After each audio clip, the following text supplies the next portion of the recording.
Давай, tezlash. Bo'pti. Allo, assalomu alaykum. Ertasi yo'q bu yo'llar.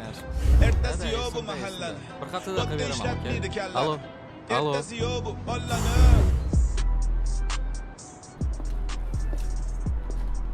Qalaysan, Roma? Qalaysan, Farruh? Oying yaxshi bo'lib qoldilarmi? Ha, yaxshilar, rahmat. Yur, seryozni gap bor. Ha, momo, namuncha kech qolding? Gapni ko'paytirma. Yur, seryozni masala bor. Tushlaring. Hop. Ha, nima gaping bor? Shunaqa qilib hammamiz problemalarimizni yechish yo'lini topdim. Qanaqa qilib? Qo'ysen-chi. Rostdan. Faqat yaxshi ish emas. Davay bosamiz desalaring aytaman. Biz ham toza bolalar emasmiz. Tezroq gapir. San akademiyada shunaqa narsalar o'rgatishadimi? Mana o'sha yerda o'qib chiqsam bo'lar ekan. Bo'pti, ichki ishlaring keyin hal qilasanlar. Gapirsin bola bechora. Xullas, bu majnudomni ko'rganmisanlar? Qaysi? Qog'oz bino bor-ku.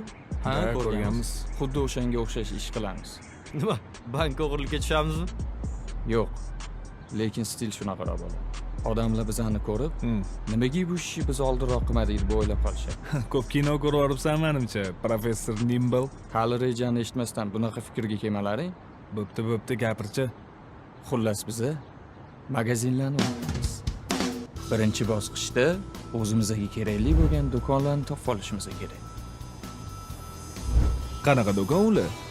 To'g'ri savol. Eng muhim joyi shu yerda. Shu joyga e'tiborli bo'ling. Hammani o'z vazifasi bo'ladi. Do'konlarni tanlashimizda shu vazifalar bizga yordam beradi. Masalan, Roma do'konga kirib, arzonga nimadir sotib oladi. Keyin kartadan to'lov qilsa bo'ladimi, yo'qmi so'rab ko'radi. Ha, bo'ladi deysa, to'lov qilib ko'radi. Agar o'sha odamga birdan o'sha yer o'zida SMS keladigan bo'lsa, demak bu magazinda rejamiz o'xshamaydi. Agar SMS kelmaydigan bo'lsa, demak bu magazin bizani o'lja bo'ladi. Qanaqa qilib? Davomini eshitib tursang yetadi. Gapir, jigar. Birinchi bosqichda o'zimizga kerakli bo'lgan SMS kelmaydigan do'konlar ro'yxatini tuzib olishimiz kerak. Endi navbat ikkinchi bosqichga.